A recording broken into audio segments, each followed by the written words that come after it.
লা ইলাহা ইল্লা আনতা সুবহানাকা ইন্নী কুনতু তোমার ভয় লাগছে না ভাই? আমরা কই চলে আসলাম? ভাই আমরা তো একদম আকাশের উপরে চলে আসলাম।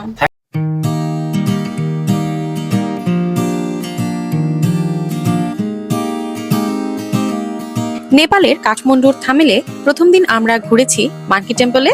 সেখান থেকে আমরা চলে এসেছিলাম চন্দ্রগিরি হিলে। চন্দ্রগিরি হিলের ভিডিওটা গত ভিডিওতে আপনাদের সঙ্গে শেয়ার করেছি। আজকে শেয়ার করব চন্দ্রগিরি হিলের সব থেকে এক্সাইটিং পার্ট, যেটা হচ্ছে আমাদের ক্যাবেল কার রাইডিং। জানলে খুবই অবাক হবেন। আমরা আজকে ক্যাবেল কারে করে যাব সমুদ্রের যে লেভেল, সি লেভেল থেকে আরো ৮,০০০ ফিট ওপরে। আমরা যে কতটা উপরে যাব এই ভিডিওটা আপনারা দেখলেই বুঝতে পারবেন যে ক্যাবেল কারটা ঠিক কতটা উপরে যায়। আর ক্যাবেল কারটা একেবারে খাড়া ভাবে অবস্থিত একটা কি বলবো ভাবে এটা আসলে বানানো। এটার যে রোপগুলোতে ক্যাবেল কারগুলো যায়, এই রোপগুলো একদম নিচ থেকে উপর পর্যন্ত একদম খাড়া, পুরোটা কোনো লেভেল ছিল না। হ্যাঁ, তো ব্যাপারটা ভীষণ এক্সাইটিং এবং খুবই ভয়ঙ্কর সত্যি বলতে। এই যে নুহাই বেবি সারাক্ষণ গলায় একটা ক্যামেরা ঝুলিয়ে যেখানে ইচ্ছা সেখানে দাঁড়িয়ে ছবি তুলে নিচ্ছে, সে খুবই চিল মুডে আছে। আর সত্যি বলতে আমি খুবই নার্ভাস ছিলাম, কারণ আমি নেপালে যাওয়ার আগেই নানান ভিডিওতে নানান ভাবে দেখেছি যে ক্যাবেল কার রাইডিংটা ঠিক কতটা কি বলবো এনজয়েবল, অলসো ডেঞ্জারাসও। কারণ এরকম খারাপভাবে আসলে এত উপরে একটা কেবল কার উঠে যাবে, ব্যাপারটা আমার জন্য খুব নার্ভাসনেসের ছিল। শুধু আমি না, রাসেলেরও খুব নার্ভাস লাগছিল। তবে নুহাই বেবি আর তার চাচু খুব চিল মুডে ছিল, তারা খুবই ব্রেভ এই ব্যাপারে। ক্যাবেল কার রাইডিং এর জন্য আমাদের পার পার্সন নিয়েছিল 650 রুপি। আমাদের 4 জনের মোট লেগেছিল 2600 রুপি। এটা আসা এবং যাওয়া, উপরে যাবেন এবং উপর থেকে আসবেন, up down ticket kind of. এই তো আমরা মেইন গেটে চলে এসেছি। তো এখান থেকে আমাদের যে কেবল কারটা সেটা আসবে, তারপর আমরা উঠবো, সেই অপেক্ষা করছি। তো সত্যি বলতে আসলে ভীষণ নার্ভাসনেস ছিল আমার। একটু পরে আমার চেহারা দেখলে হয়তো বুঝতে পারবেন আমি কতটা নার্ভাস ছিলাম। আর রাসেলও আসলে অনেক নার্ভাস ছিল, সে তো লিটারেলি দোয়াদুরু পড়তে পড়তে উপরে উঠছিল। ব্যাপারটা এমন, আসলে এক্সপিরিয়েন্স যেহেতু নেই আগের এরকম ক্যাবেল কারে এত খারাপ ভাবে ওঠার, সো ব্যাপারটা আমাদের জন্য নিউ, তাছাড়া নার্ভাসনেসেরও। এই তো আল্লাহর নাম নিয়ে এখন উঠে যাব কেবল কারে। আশা করছি আমার চেহারা দেখেই আপনারা অনেকটা বুঝতে পারছেন আমি ঠিক কতটা নার্ভাস। লিটারেলি আমার মুখ দিয়ে কথা বেরোচ্ছিল না, ব্যাপারটা এমন। আর হচ্ছে আস্তে আস্তে কেবল কারটা শুরু করলো যাওয়া, খুবই স্লো যাচ্ছিল। এই যে বড় হুইলটা দেখতে পাচ্ছেন পেছন দিকে, এই হুইলটা ঘুরিয়েই হয়তো রোপগুলো কেবল কারগুলোকে টানে অর সামথিং, এরকম কিছু একটাই হবে, আই ডোন্ট নো অ্যাকচুয়ালি। তো এই তো ডোর ক্লোজ হয়ে গেল। এখন আস্তে আস্তে আমরা এখান থেকে বের হব। কি যে বলবো, আসলে এখনো আমার কেমন গুজবাম্পস হচ্ছে ওই ফিলিংস গুলোর কথা ভেবে। এই তো শুরু হয়ে গেল খাড়া ঢাল পাহাড়। এখান থেকে শুধু ওপরের দিকেই যাবে, কোনো লেভেল নেই এখানে আর। দেখতে পাচ্ছেন নিশ্চয়ই, আমরা এই তো এখান থেকে আমরা ওপরের দিকে উঠছি, এবং সেই ওপরটা যে কত ওপর সেটা একটু পরেই বুঝতে পারবেন।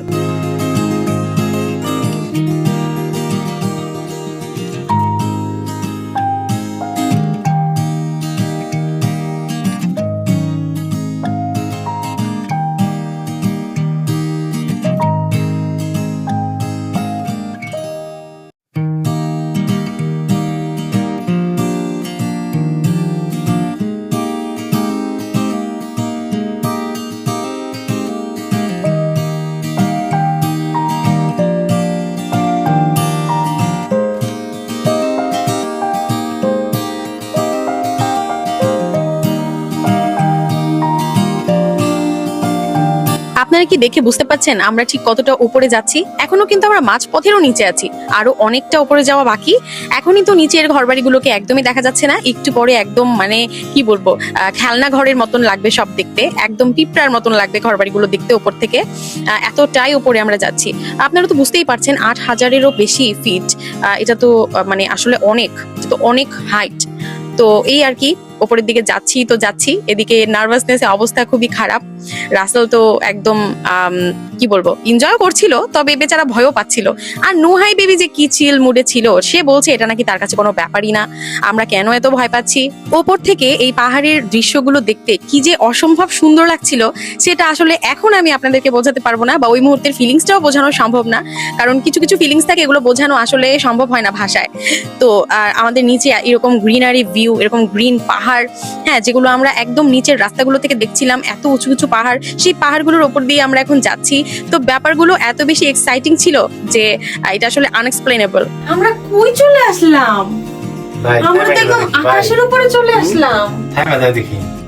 নুহা, আমরা কেবল কারে করে দিছে, এই যে প্রায় এসে গেছি, এই তো পেছনে এসে গেছি। আমরা কেবল কারে করে কই চলে আসলাম নুহাই? এই যে দূরে একটা রিসর্ট দেখতে পাচ্ছেন, এটা কিন্তু আসলে একটা দারুণ রিসর্ট। এটা আমি একটা ভিডিওতে দেখেছিলাম যে এটার স্পেসিফিক কোনো রাস্তা নেই এটাতে যাওয়ার মতন। এখানে যেতে গেলে নাকি হেলিকপ্টারে করেই যেতে হয়।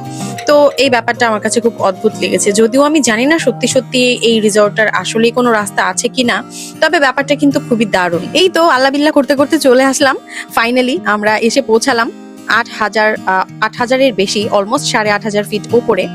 এবার এখান থেকে নিচের ভিউটা যে দেখতে কেমন সেটা আপনারা একটু পর দেখবেন।